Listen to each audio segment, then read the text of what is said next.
The following is a presentation of KSL Sports. First and 12. A total roundup of this weekend's BYU football and the new look Big 12 Conference. First and 12 is sponsored by Macy's Grocery Store. Your hosts are Mitch Harper and Alex Keary on KSL News Radio and the KSL Sports Zone.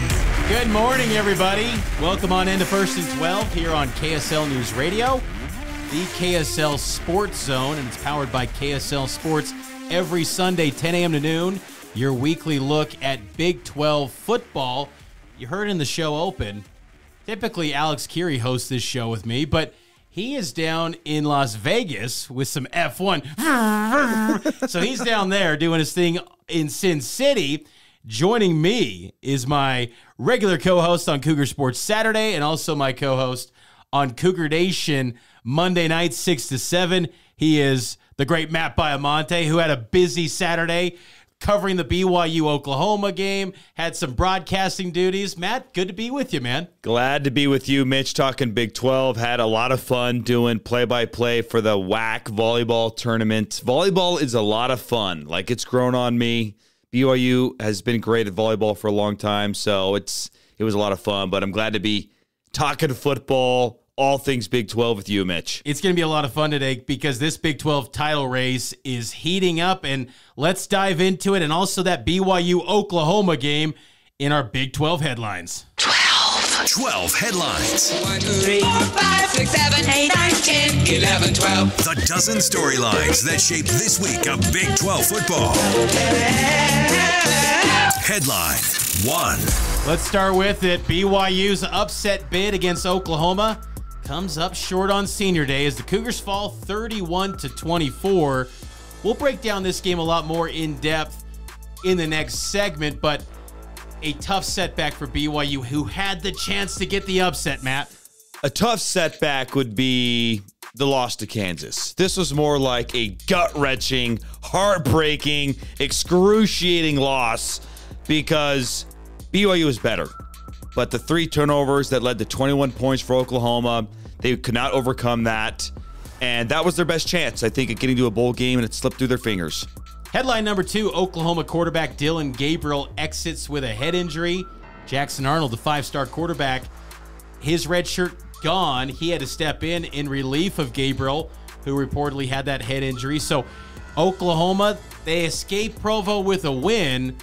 Got some questions going forward if they want to really be in that Big 12 championship race.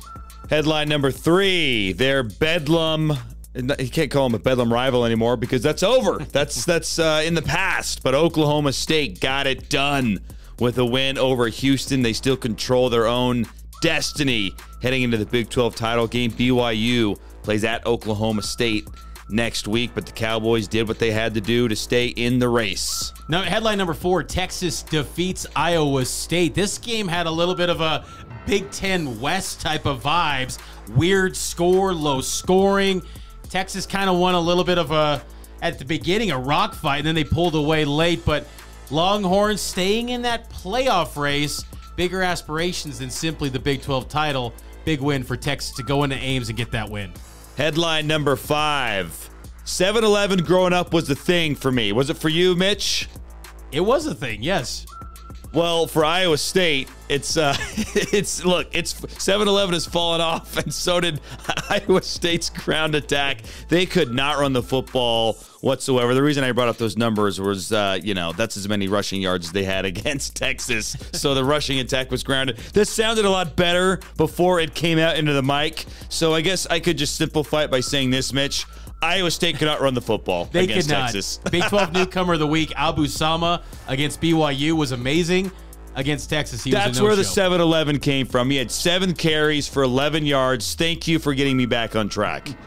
Headline number 6, Kansas State comes back to defeat Kansas, rival Kansas, in the Sunflower Showdown, 31-27. You know, Will Howard, he took some criticisms midway point of the season. People were ready to move on to Avery Johnson. This guy's just finding a way to win. He storms them back to an 11-point deficit, gets the win. They stay in that Big 12 championship game race. And he had a great game-winning touchdown to give the Wildcats the lead. Headline number 7, the Jayhawks down to their third-string quarterback, Cole Ballard. He was all right, but he was not Jason Bean. He was not Jalen Daniels, who, by the way, is coming back next year. So good for Rock Chalk Jayhawk on the football field. We'll see what happens with their head coach. Will he be there next year? That's a big question with so many openings.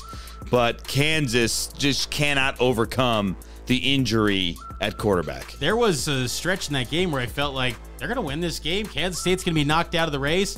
But you bring up Jalen Daniels. It is noteworthy that he also said, I'm excited to come back with Lance Leipold as my coach. So you're right. We'll see. Yeah, we'll see about there. that. I've heard that many times before. I'm going nowhere.